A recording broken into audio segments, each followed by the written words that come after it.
All right, everybody, in this video, we're going to talk about traveling with a metal detector on your vacation. We're going to even talk about traveling through the airport with it. All right, everybody, I'm going to start off with a trip I just got back from. I took my metal detector on a cruise. To get to the cruise, though, I did drive this time. I have flown. I'm going to talk about that in a minute, so stay tuned for some issues when you're flying. But first, let's talk about just traveling with it. I actually took, some of y'all might see it, this bag right here, which held everything right here. I did use the Extreme Scoop 3-part handle, which is really nice. I'll try to put a link in my video description for it, but it came out really good. It helped me be able to get my scoop down there. I did take my Equinox this time, and it all fit in this nice little travel bag right here. But I was in a car, which made it very nice. But it is bulky. If you're considering doing this, I had this one and I actually could put my arms through the holder and carry it like that. It's not light though. I mean, it is bulky. You're getting on buses and moving around. You're having to carry it. So it is kind of a pain when you're traveling with the detector. So just be ready for that. But it did pay off for sure on my last trip. But anyway, let's talk a little bit about traveling with it. If you I was in a car, so no problem, no issues with it. But when you're traveling on a plane, you have to be very mindful. I think a lot of people get away with it, but the airlines, these have got the batteries in these some of them make it and some don't. I'm gonna talk about that. But the airline, I'll put a picture up there baggage equipped with lithium batteries. Baggage equipped with lithium batteries must be carried as carry-on baggage unless the batteries are removed from the baggage. Removed batteries must be carried in accordance with the provision of spare batteries, and we'll talk about that. The restriction in checked baggage does not apply to baggage containing lithium metal batteries with a lithium content not exceeding 0.3 grams, which we don't care, we're going to say that, or lithium-ion batteries with a watt-hour rating of not less than 2.7 watts. So that's the rating that you can actually put a battery in a checked-in bag, 2.7 watts. Now, do metal detectors exceed that a meter? So that's what we'll talk about right now. First thing I'm going to do is talk about the DAIS. If you look on the DAIS manual, and I'll put a picture up on screen here, the DAIS manual thought about it and put it right in the manual. It says, battery specifications for air transport, and it tells you 700 milliamp hour on the coils, 2.6 watts per hour, which is under the 2.7 federal regulation, FAA regulation. And it goes on to list the headphones, the pin pointer, everything's under the 2.7 watts per hour. So the DAIS technically can get checked on a checked baggage and get away with it according to the FAA structure. Now, I'm reading all this and trying to do my best due diligence here, but you might want to check yourself too. I'm just kind of showing you what I came up with so far. Now, I took the Equinox, and I did go on a plane with my Equinox before, and I didn't think it would meet the regulations, and it actually does not. I'm going to show you real quick on the Equinox. Equinox actually has a 5,000 milliamp hour battery. And you have to do a little calculation, and I'll put a little picture up there on the screen how I calculated that. This one is a 700 milliamp. This is a 5,000 milliamp, but you got to calculate the voltage into that to actually get the watt hour. So anyway, after we calculate it out, the Knox has a 19 watt hour, which is way above the 2.7 FAA requires. So technically, from what I'm reading, the Knox exceeds the limits of being able to get a checked-in baggage. And what I did last time is I actually took the pod off my Knox the time before last, actually when I went on an airplane, because I didn't think it would meet the regulation, and it didn't. So I took it off and put it on my carry-on baggage, which they tell you to do, right?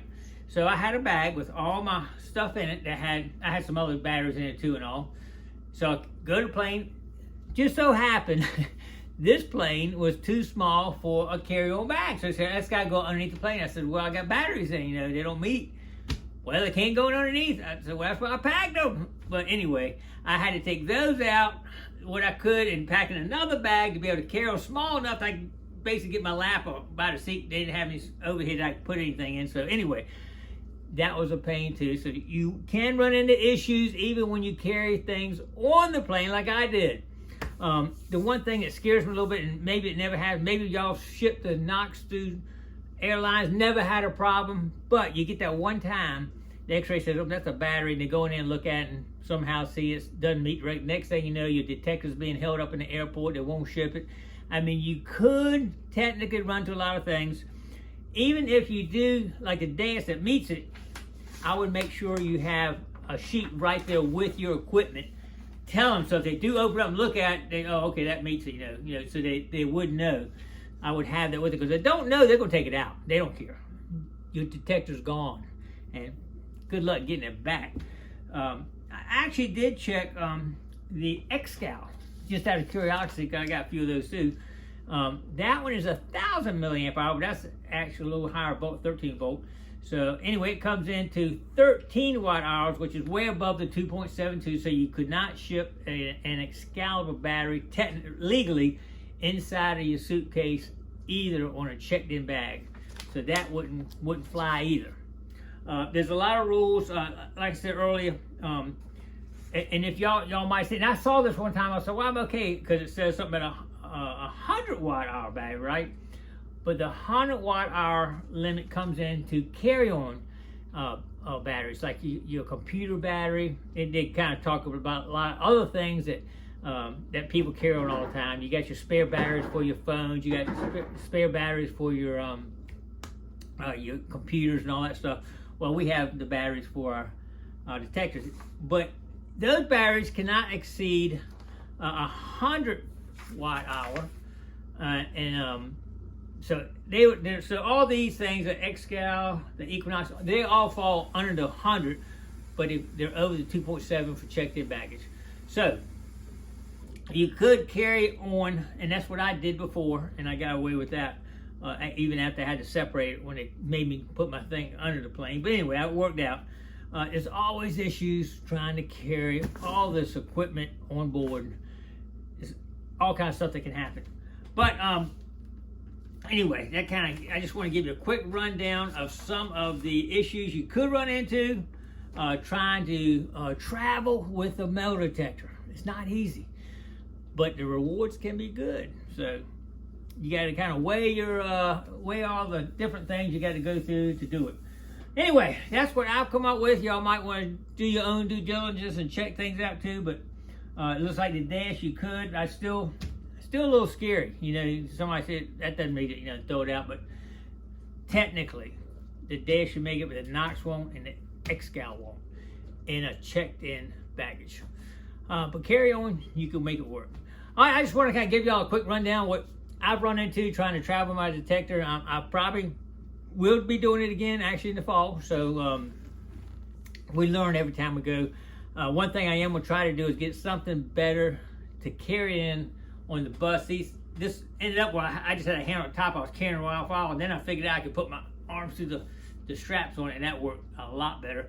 But I think I'm going to get a little better backpack some kind of way and break it down a little better so it fits better. I don't think I can ever get it on a one of the carry-ons on the plane where it fits right in the thing, but I'd have to put some of it in my luggage and some of it on a carry-on maybe, if depending on what detector I take. All right, well, I appreciate everybody coming along. I hope that helped y'all a little bit. I know I'm learning every time I go and trying to take all this equipment. If what I like to do is create a little conversation in the comments below. For those of you that have traveled, if you run into problems, please comment below so we all can help educate each other. If you had no problems at all, you do it every day or something and can help us know what to do next time, put it in the comments below. I would appreciate that, because I need to know myself, and a lot of other people would not even know how much trouble it is carrying your detector, especially with an airplane, because most of us will be traveling planes. All right, appreciate everybody coming along. Don't forget to click like, comment below, share. Subscribe to Gigmaster and put it down below if you got some good input on traveling with a detector. I'd like to hear it. All right, thanks.